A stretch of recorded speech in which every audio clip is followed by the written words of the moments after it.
من الشیطان الرجیم بسم اللہ الرحمن الرحیم۔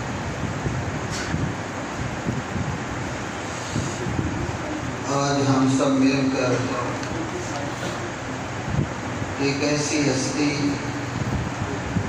کے ایثار ثواب کو منا رہے ہیں جو ہماری زندگی کا ساتھی اور میرے پیش رو ساتھیوں کا ساتھی تھا، اور وہ آواز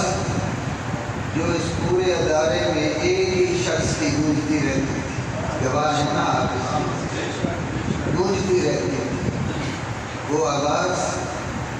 ٹھنڈی ہواؤں میں اور فضاؤں میں، رحمت کی گھٹاؤں میں ہمیشہ کے لیے پرسکون ہوگی۔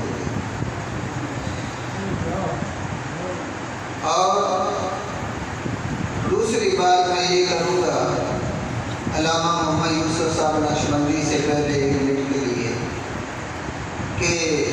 گواہ ہیں میرے عزیز المولانا مشتاق احمد صاحب، حبیب محمد سعیدی صاحب ہمارے بہت بزرگ بڑے طلباء میں سے ہیں کہ پتہ نہیں یقینی بلکہ یقینی بات ہے کہ یہ محدث اعظم پاکستان کا فیضان نظر تھا کہ پوری زندگی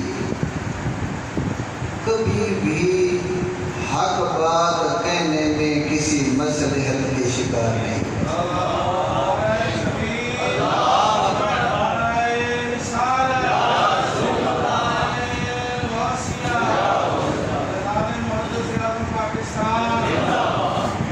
شریعت کی بات کہنے میں کبھی بھی ہار محسوس نہیں۔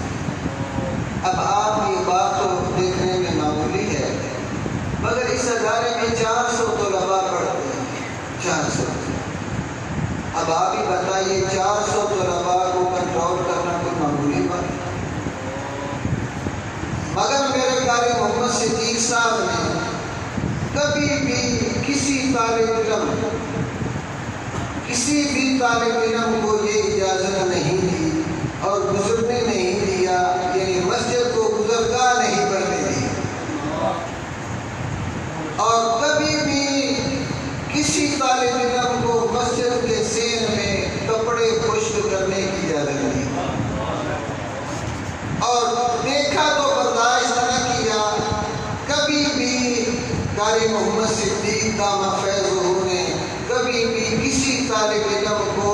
بیت الخلاء میں ننگے سر نہیں جانے دیا، اور سب سے بڑی بات ان کی یہ تھی اجنبی آیا ہے، واقف آیا ہے نہ واقف آیا ہے، علماء میں سے آیا ہے، علماء میں سے آیا ہے۔ آپ جانتے ہیں میری بات کی گواہی دیں گے کہ کبھی بھی بغیر سلام کے اس کو معاف نہیں، ہر ایک سے کہتے کہ دوبارہ جاؤ واپس اور نبی پاک کی سنت پہ عمل کرو اور السلام علیکم۔ اب آخری بات میں یہ عرض کرنا چاہتا ہوں کہ دیکھو ہزاروں لوگ ہیں اس معاشرہ میں، کسی کو اپنی صحت اور بیماری کا غم ہے، کسی کو اپنی بچیوں کی رشتے کا غم ہے، کسی کو اپنے کاروبار کا غم ہے، کسی کو اپنی اولاد کا غم ہے، مگر یہ واحد قاری محمد صدیق صاحب ہیں جن کو ساری زندگی دین کا غم رہا ہے، دین کا غم۔